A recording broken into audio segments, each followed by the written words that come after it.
Hello and good morning, ladies and gentlemen. You're with Martin Panev, Chief Account Executive and Trading Analyst, GDMFX. Welcome to today's European session market outlook.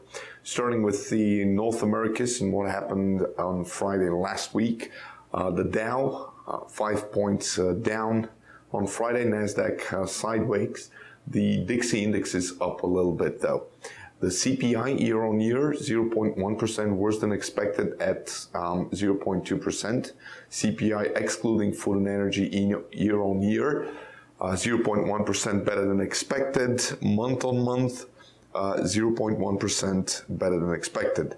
CPI month on month, 0.2% as expected. The core consumer prices rose by 0.3% in April. The dollar made first weekly gains versus the euro in 5 weeks.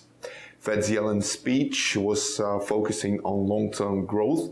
The Federal Reserve's objectives of maximum employment and price stability do not by themselves ensure a strong pace of economic growth or an improvement in living standards.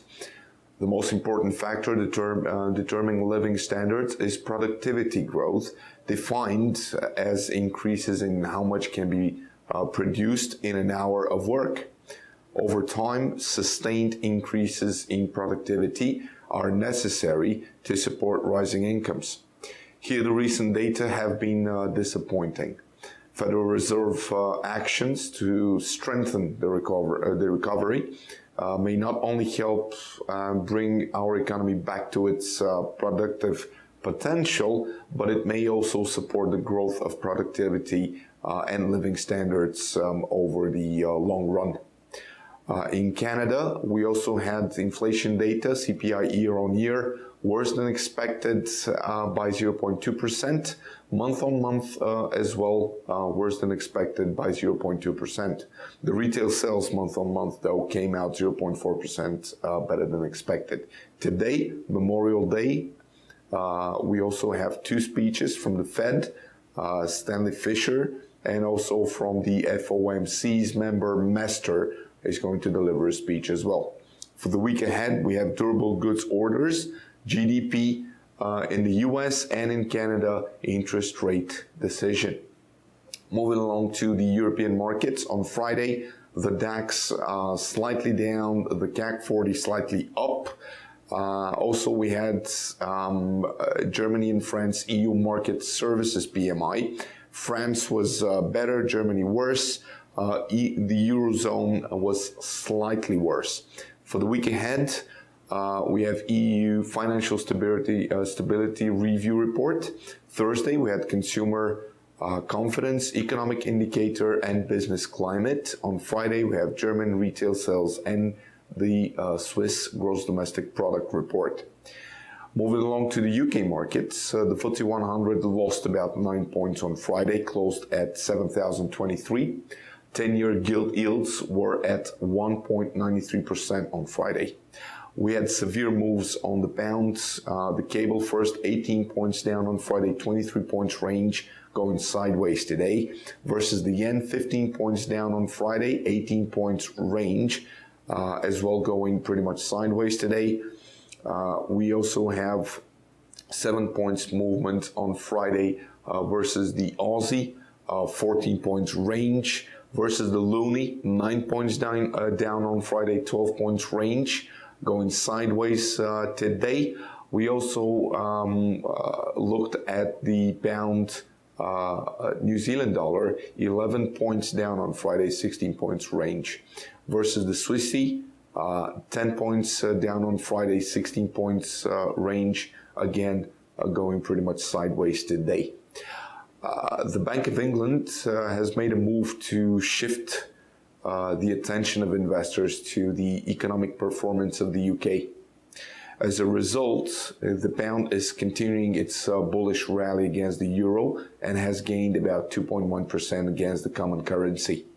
The sterling, however, lost 1.6% against the greenback after a 2-week rally, and it's currently trading around the 1.54 mark.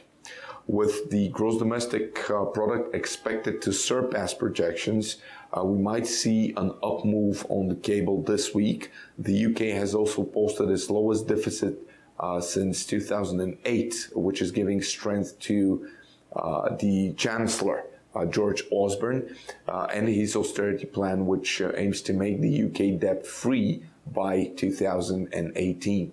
In order to do that, he must find where to slash another £30 billion. For the week ahead, we have the consumer confidence report from GfK. We also have GDP quarter-on-quarter, total business investment quarter-on-quarter, and GDP year-on-year reports. Moving to the Asian Pacific markets, basically we had a few events on Sunday on the yen.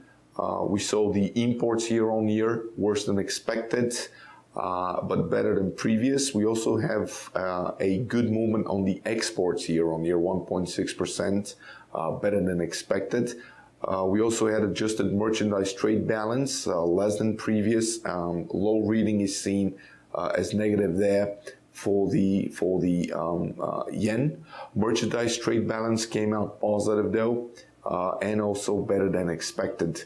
We also had Mr. Carudo's speech on Saturday, one day before that, who said that the value of the yen against the US dollar, long-term interest rates and stock prices have remained at more or less the same levels as last month.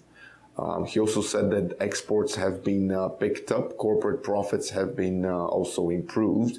Public investment has entered at a moderate declining trend, although at a high level as we speak.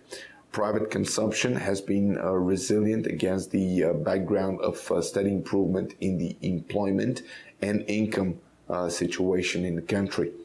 Housing investments has bottomed out and shown some signs of picking up. Reflecting these developments in the demand, both at home and abroad, industrial production has also been picking up for the month. With regards to the outlook, Japan's economy is expected to continue recovering moderately. The monetary base has increased significantly as an asset purchase by the Bank of Japan have progressed, and the year-on-year rate of growth has been at around 35%. Today, we are going to see the corporate service price year-on-year report.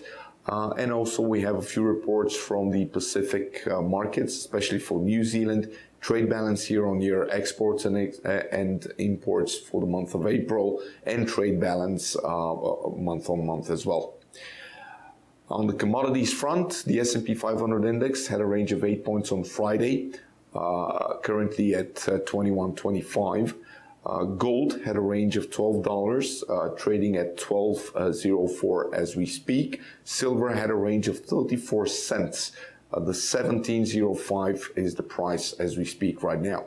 WTI had $1.35 range at 51.70 right now. Natural gas is trading at $2.83 at the moment, range of 10 cents on Friday. The stockpile reports on the natural gas and the crude oil are due on Thursday in the US. That is all from me from today. Thank you very much for your attention. Cheers. Bye-bye.